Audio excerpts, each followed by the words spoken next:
بسم اللہ الرحمن الرحیم، الصلاۃ والسلام علیک یا رسول اللہ۔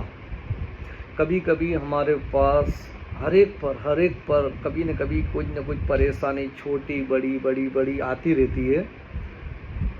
اب قیاس آپ کر لے، جیسا ایک دکاندار ہے تو اس کا مال تھوڑا ریٹرن آ جانا، گاڑی ہے ایکسیڈنٹ ہو جانا ہماری وجہ سے اور پسر جانا، مطلب ایسے پریشانی آنا، تو بندہ یہ دیکھے کہ یہ جو پریشانی آئی ہے میں اسے کسی اور پر نہ ڈالوں، یہ جو پریشانی ہے میں کسی اور پر نہ ڈالوں، یہ میرے اوپر آئی ہے میں ہی ہینڈل کروں۔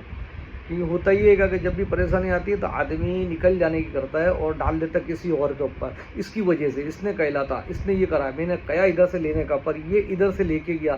یہ میں خالی سمجھانے کے لیے بتا رہا ہوں، جیسے XYZ آپ خود قیاس کر لے اور اس واقعے سے عبرت لے۔ ہمارے علماء اکرام اس سے بہت اچھی عبرت دیتے ہیں کہ بنی اسرائیل میں حضرت موسیٰ علیہ نبینا وعلیٰ علیہ الصلوۃ والسلام کے پاس ایک شخص نے کہا کہ مجھے جانوروں کی بولی سیکھنی ہے، تو آپ نے فرمایا کہ تیرے حق میں یہ بہتر نہیں ہے۔ کچھ ٹائم کے بعد پھر اس نے ضد کری کہ میرے کو اب جانوروں کی بولیاں سکھا دیجیے۔ اس کے بعد پھر بتایا کہ تیرے حق میں بہتر نہیں ہے۔ کچھ ٹائم کے بعد پھر وہ آیا، پھر اس نے ضد کری کہ میرے کو جانوروں کی بولیاں سکھا دیجیے۔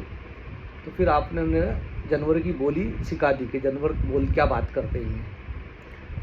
اس کے بعد ہوا ایسا کہ جب جیسے وہ گھر گیا تو اسے پتہ چلا کہ گھر میں جو اس کا بیل ہے وہ مر جانے والا ہے۔ باتیں کر رہے تھے کتا اور مرغا، اور دونوں باتیں کر لیتے کہ جب یہ مر جائے گا تو ہم جافت کریں گے۔ اب اس نے کیا کرا کہ یہ اس کی لینگویج سننے کے بعد ترنت بیل کو بیچ دیا۔ تو اس کے بعد خوش ہو گیا کہ بھائی یہ تو بہت اچھی بات ہے، میں تو بچ گیا خرچے سے، جانور کی بولی سیکھنے سے میرا تو بہت فائدہ ہو گیا۔ دوسرے دن پھر وہ کوا اور مرغا اور کتے نے ڈسکس کری کہ آج مالک کا گھوڑا مر جائے گا، اپنے نوچ کے کھائیں گے۔ مالک نے یہ سن لیا اور سننے کے بعد گھوڑے کو بھی بیچ دیا۔ پھر اس کے بعد مرغا نے کتے نے کہا کہ یار تو جو کہتا ہے مر جائے گا، مالک تو بیچ دیتا ہے، کہ اپنا مالک بیوقوف ہے گا، جو بلا اس کے اوپر آنے کی تھی، جو ٹلنے کی تھی، چھوٹے سے ٹلنے کی تھی، تو اس نے اپنا بیل کو بیچ دیا تو گھوڑے پہ آ گئی۔ اب فکر مت کر، کل یہ خود مر جائے گا، اب یہ تو پھر ڈیگے چڑھے گی، ہم کھائیں گے۔ اب یہ دوڑا بھاگا موسیٰ علیہ السلام کے پاس اور کہنے لگا اے اللہ کے نبی، اللہ کے رسول، ایسی سی بات ہے۔